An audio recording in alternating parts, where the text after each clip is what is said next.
think we are live. We had a switch. I am just trying to figure this out here on the second here. This is weird. We've just had some issues with connecting from Facebook to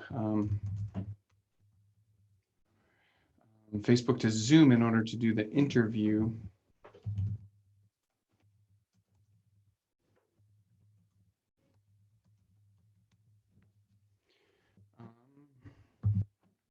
So I'm trying to figure this out. And right now, because it started streaming,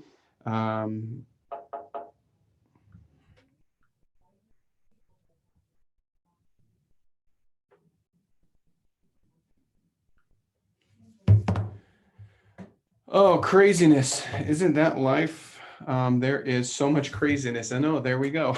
All right, so I am trying to figure all of this out. So I apologize. I'm trying to figure this out. And right now, because it started streaming. Oh, hey, I'm going to pause myself. Hey, how's everyone doing? You guys are all gonna like jump into this and it's gonna be weird and awkward. And I am just trying to figure this out. Let's see here, I need to get onto. Hopefully this works out. I'm trying to connect all the pieces together and it just gets crazy. So welcome to the show in this half-hearted way.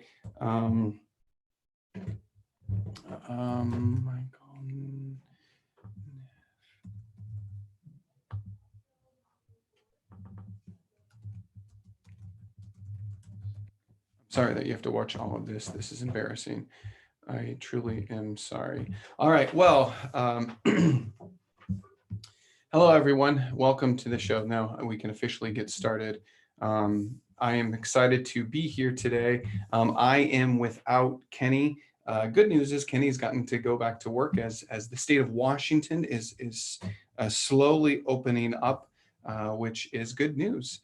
Good news for all of us, and we are able to create a new normal, which is exciting. I don't know about you, as I hear that even the parks are going to be open up, are starting to open up, and I applaud our medical staff and our doctors, our leaders here in the state of Washington that have always done what they can to protect us and keep us safe. So I am thankful for all of you and the job that you're doing, the doctors, nurses, everyone. The people that are out there on the front line. I mean, I come to the building on Wednesday for food bank, and that's a small inkling of being out there exposed. But I think about all the delivery people, our what do you call them? Mail deliverers, all of them that are out there exposing themselves. I am so grateful for what you guys are doing, and keep it up. And hopefully the rest of us can join you soon, but not too soon. That's the key, is that we have to take care of ourselves.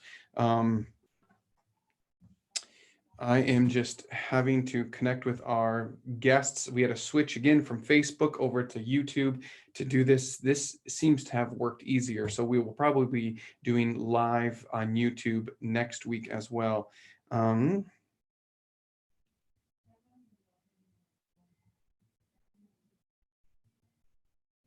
Sorry about this. This is semi-embarrassing. I honestly had everything ready to go. And then for some reason, Zoom, the platform that we're using to interview people, and we've used for Bible studies, we've used for our Sunday or Saturday prayer group, prayer times. We've used this often. And even last week, we tried to do this for our interview last week, and it didn't work. And so I'm hoping that connecting to YouTube is going to go a lot easier and smoother, and we won't lose you in the midst of this. So I am just waiting for our guests to come on board. But while I do, there was last time we talked about hashtag after the quarantine, and some of you shared in some of your thoughts.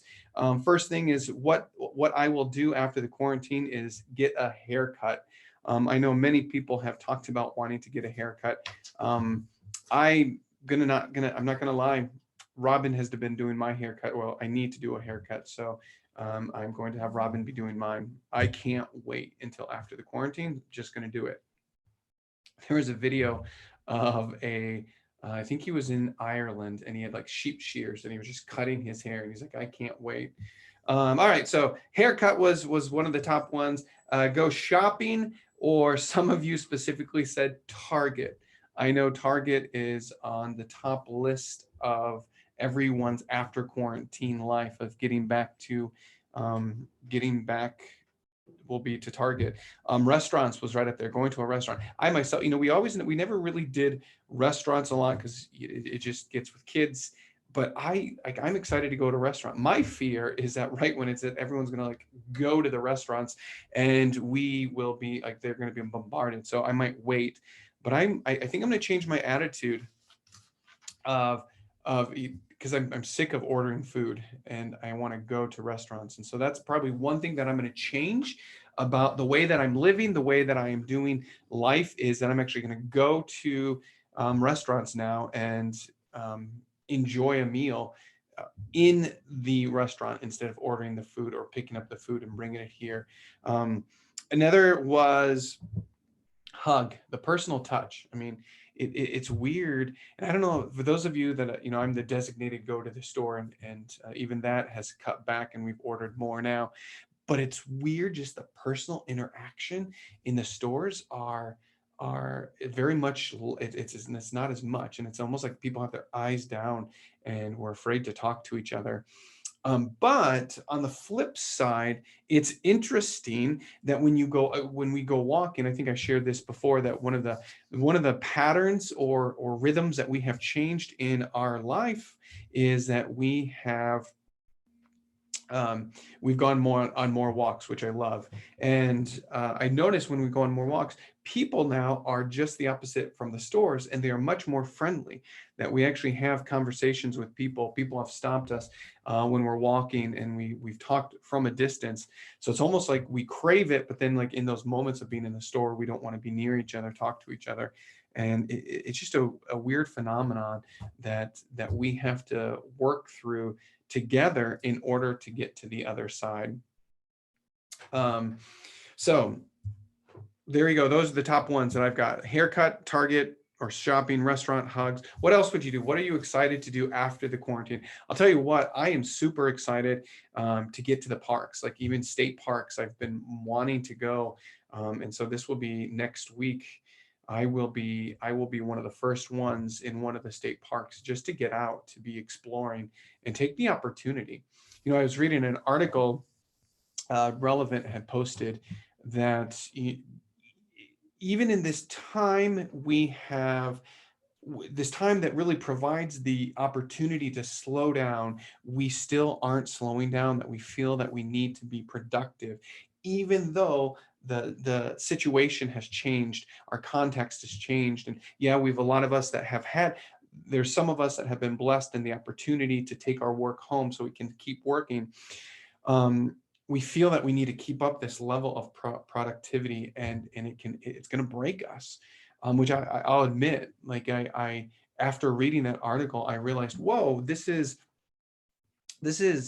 true, because I've taken all this work home and I feel like I need to maintain this level of productivity, but I've got all these other duties that I have to do, helping my kids with their homework, and not just help, but with their homework, but actually in some degrees teaching them, or sitting with them to talk, and so or to teach them, or to help them through that. So relax. If that's you, relax. It's okay not to be productive or super productive. And I think we're all understanding that things have changed, and our situation and our scenarios have changed. And so we can just all just kind of take a step back, take a breather, and say it's okay that we're in a new thing. We are in a new situation. And so we'll get through this, and it's okay to slow down a little bit. All right. Some of the stories that I'm excited to share with you about hope. I was thinking about continuing as we look at looking forward, what is this going to change? And it's already changed because I don't have my co-host, my partner, I don't know what we're calling it, on this, whatever it is. And I began thinking through what is this going to be? And we've somewhat talked about sharing hope. And I thought about, there's a quote from one of my favorite TV shows, Doctor Who. And in it, he says, the 11th Doctor says, I am and always will be the optimist, the hoper of far-flung hopes, and the dreamer of improbable dreams. And I think that as believers, that captures the very heart of the gospel, that we are the hoper of far-flung hopes. That's what makes the gospel story so amazing and filled with hope, that at that moment we think that we are done for, the moment that people believed that Christ had been defeated and all was over, he flips it with that out of the context flip of the storyline, and brings a sense of hope. And that's the beauty and the power of the resurrection, that we have, that in the midst of dark times, in the midst of that moment that we think it's all over, the story flips, your story flips, my story flips. And that's what we have to communicate with the people that we are talking to. That's what the world needs to know, that that kind of hope is not just found on TV or in good books or in great storylines. It is found in the gospel. And so I believe that that's what I want this to be, whether it keeps on every Wednesday or however it is. I am going to be the optimist in the midst of this. I am going to be the hoper of far-flung hopes. And in fact, I am going to fling that hope into the world, to whoever is going to listen to, because I think that's what we need now, is not just good news, but we need to know that it's going to be okay. We need to hear these moments and stories of human beings stepping up and being the best that they can be. And that's what we're about. That's why there's hope right there. We will be the far-flung hopes. And everyone that I talk to, that Kenny and I will get to talk to, Kenny is able to join us next week for the interview. We'll have to pre-record it, but that's okay. Everyone that we're going to talk to are people that encompass hope that I have seen and experienced, or that I've heard about. And we want to get them on the show, or get them on this time, and just talk about, what does it mean to fling hope? What does hope mean to them? And how do they do this? And so, yeah, that's what we're going to do. So I've got a couple stories that I want to share with you. But before I do, our guest I just need to double check here. Sorry, here, I'm just going to send a quick text in here.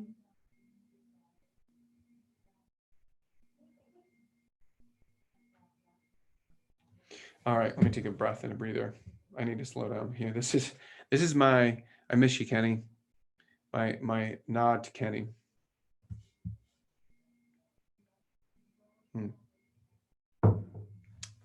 Good coffee. All right. So always, each week, I'm looking for different stories, looking for, sometimes they're not the most like huge, impactful stories. They're people stepping up and encompassing hope, and being a part of the solution. And that's what I want to share. That's the inspiration of recognizing that there's opportunities for hope, and there's that we have to share and live out in our everyday life. So these are the stories of hope that I want to bring to you. First one, this comes from the Pierce County Sheriff's Department, shared a couple days ago, maybe it was yesterday. So they had the chance to there was sorry, my guest is texting, and I'm trying to, sometimes I can't do two things at once. And I'm getting nervous because of all this has kind of knocked me off course. All right. Sorry. This is so embarrassing. Talk amongst yourselves. I'll give you a topic. Peanut butter. It's neither peanut nor butter.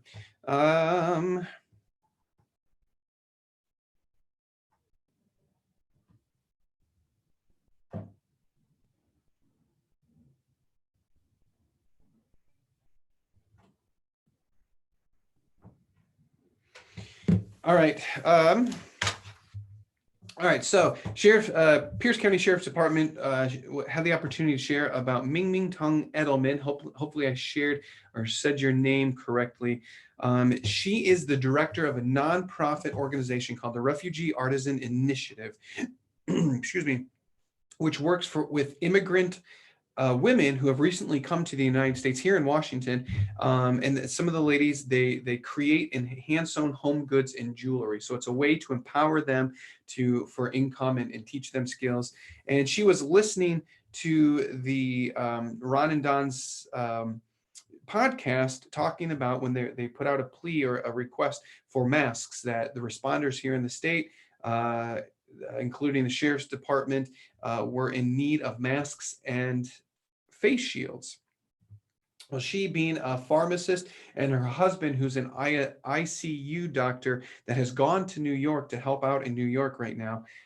So she understands, and she was able to take the ladies and those that are part of the Refugee Artisan Initiative and got to work making thousands of masks. About 750 custom-made masks were donated to correction deputies in the jail system, and 750 were donated for the patrol deputies and detectives that were part of the sheriff's department. So then the problem became, you think, wow, that's really great. Here's someone stepping up and just helping out in a little bit. And every little piece helps. And that's what I love about this. So you're like, oh, hey, that's great. Awesome. But it doesn't stop there. It's all the interconnectedness of what makes humanity the best it can be. And you just got to sit back and say, yes, proud to be a human being with these others.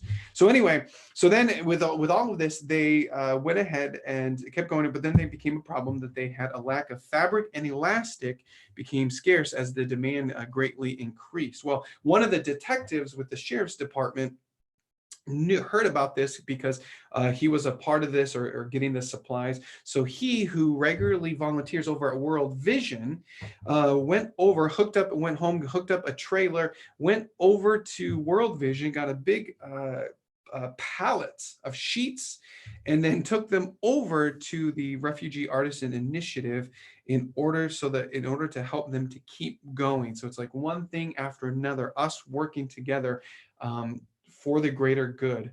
Great story. Thank you, Ming Ming, for what you are doing. And all of you ladies, like, thank you. Keep it up. You guys are awesome. And as always, Pierce County Sheriff's Department, thank you for what you are doing. Tacoma Police Department, our fire department, the EMTs out there, you guys, you help us and keep us safe. And so we are so grateful for what you are doing. Now, here's another great story that you are going to appreciate maybe. And I was thinking about this, that oftentimes in these situations, if you're like me, you're like, man, what can I do? I don't sew, I don't do this. I can't go volunteer at the hospitals because you don't want me in the hospitals. We feel so helpless. And I think that's one of the feelings that people have felt. And that's one of the, it can leave us helpless in these moments because, we want to do something, but we can't do something because we're at home and there's not much for us to do. And I was thinking about this, that it doesn't take few people doing huge actions, and that's what we hear about. But it takes many people doing small actions. That even the smallest of ways that we can share hope. You don't need to sew 1,000 masks. You don't need to go and change the world. But what you can do is just a small action that makes a difference in those lives that you are able to touch in your circle of people.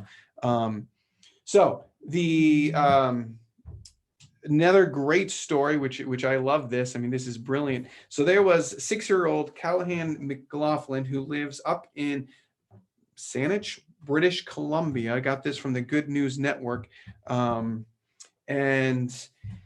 he had been waiting to do a lemonade stand, that he'd been wanting to do a lemonade stand and looking forward to have one. But as the weather has warmed up, of course, he can't now because of the coronavirus.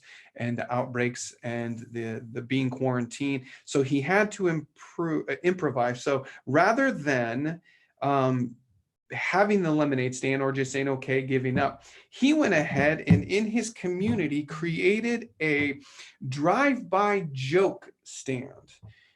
So his neighbors could drive up and from a distance be able to share a joke with them to bring a smile to their face while respecting the social distancing guidelines.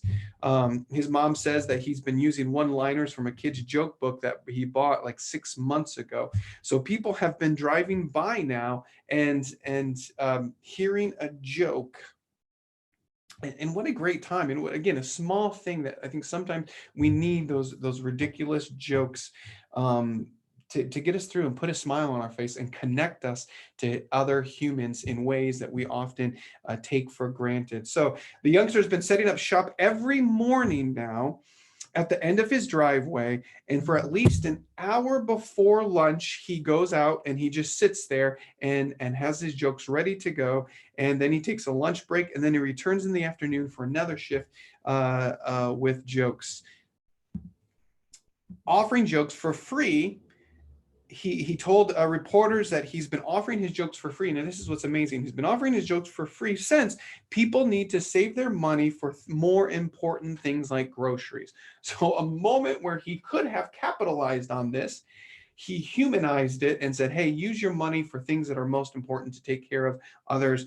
I'm just going to share a joke with you. So well done, Callahan. You are inspiration, not just an inspiration for us and for his community, but up there, he drew the attention from Hollywood A-lister Ryan Reynolds, who snapped a picture and has been tweeting about him as a hero. And he truly is a hero, being there for others.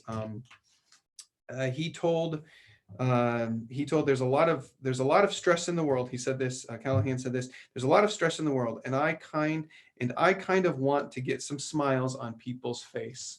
Isn't that amazing? Isn't that just awesome that's what he's doing?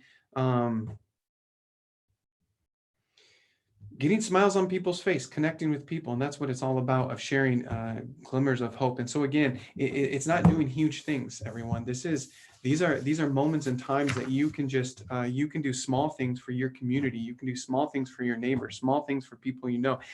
The power of simply calling someone up is very impactful. The ability just to say, hey, I want to connect with you.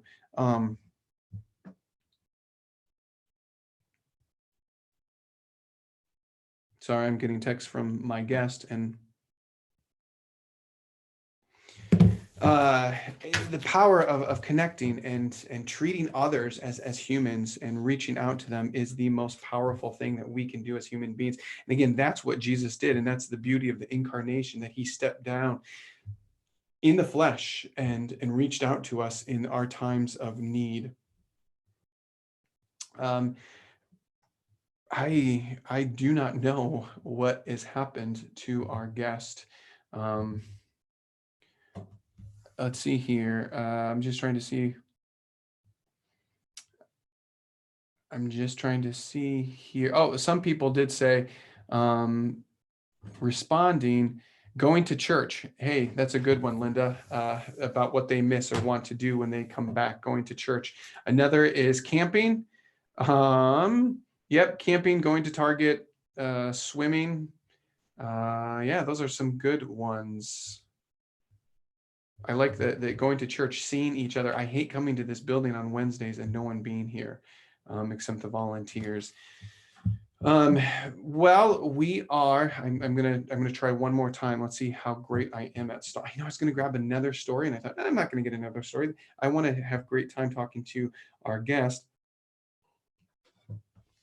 but he is not here yet. So I'm going to try one more time. So just bear with me, because I want you guys to be able to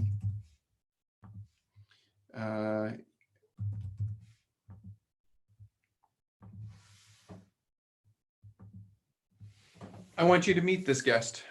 It's funny that the My family has been trying to figure out who it is, and I've kept it a secret, which has been great. Just so you know, we'll be doing this next week. We've got another great, some people that have been a huge inspiration for me, and a husband and wife that have been I think, the embodiment, accompaniment of hope. And I'm excited to be able to talk with them. Today we'll be doing that food bank at from 4 to 6. We'll be doing the drive up again a little bit early. If you want to come a little bit early, it's been getting kind of packed up about, even 2:30, 3 o'clock, which 2:30, 3 o'clock. And so we need to, you can be there tomorrow.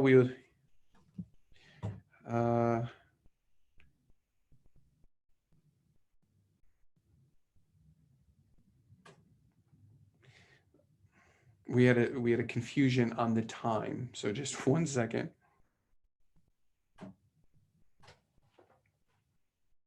11:40.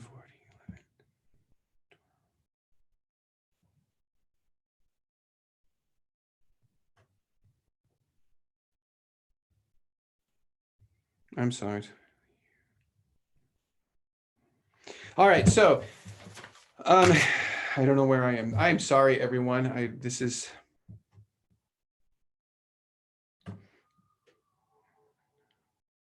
Oh.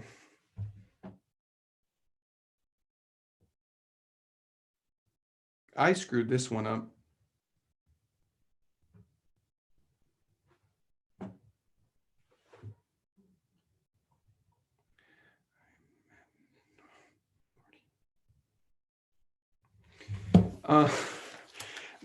We messed up on the time difference.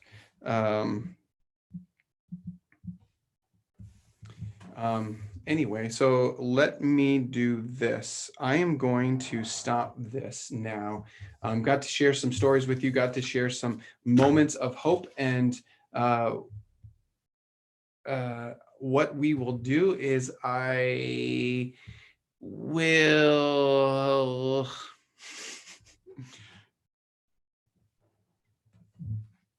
just sit here and look at the camera. No, just kidding. You know what? Let's do this. I'm going to go ahead and stop it for now, and I'm going to stop this live broadcast. And I will be back. I will post our interview so that all of you can see it, and so that you can see it. Man, I thought I had mastered this, and then the technology screwed up on me, and then I messed up on giving them the right time. It's not my day. Anyway, so I'm going to stop this now, and then I will come back with the live. We will go live again on YouTube with the interview so that you guys can see it, and we will see you then. If you don't get back, make sure you come back, or at least at some point. This person encompasses hope and does a really great job of sharing the love of Jesus with others in different moments and times. So again, I apologize to everyone out there for all the hangups and the hiccups and all of this junk that has happened. We will be back in 30 minutes. I can't stall for 30 minutes. So we will back in 30 minutes if you want. If not, you can check in later. Hey guys, thanks for jumping from Facebook over here to YouTube. And I'll probably be doing this live thing on Wednesdays on YouTube all the time because it's a lot easier and it connects a lot better. So YouTube in 30 minutes, we will see you there. If not, we will see you at some point. See you when you, who used to say, we'll see you when you see you. Anyway, we will see you later.